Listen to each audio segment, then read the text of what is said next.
Ndabaramukije mwese, ndabahaye mwaramutse, nitwa Misago Jeremy, nkaba nsanzwe ndi umumenyeshamakuru.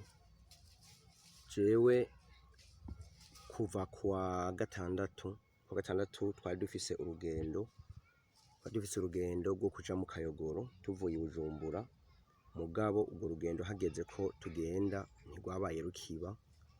Uko vyagenze kugira ngo rusibe, naje sindabitahura neza kubera akaba nari nabiteguye, abo twari kujana niko nabamenyesheje yuko tutagenda. Rero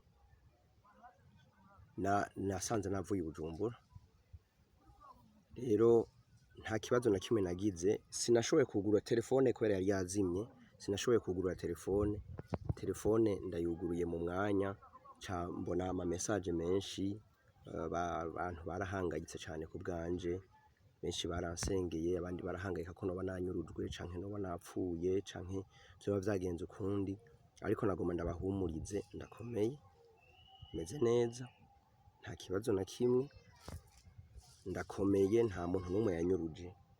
Oya, sinanyurujwe, ndakomeye, meze neza. Hanyuma uko nyene mubona nambaye, nagiye nambaye izi mpuzu nyene n'agasakoshi karimwo ibitabo ngendana na Bibiliya kubera nkunda kuyitemberana.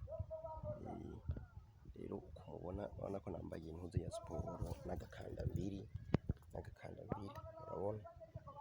Rero nta kibazo na kimwe nagize, nta kibazo na kimwe. Nimuhumure, nimutekane. Hanyuma iyo ndi n'ukuntu vyagenze, ivyo tuzobivugana, nzobishikiriza abo tuzobonana, ariko umugoroba canke ejo mu gatondo ndashobora kuba ndi Bujumbura. Murakoze cane, ndakomeye, ntimugire ubwoba kandi ndabakunda.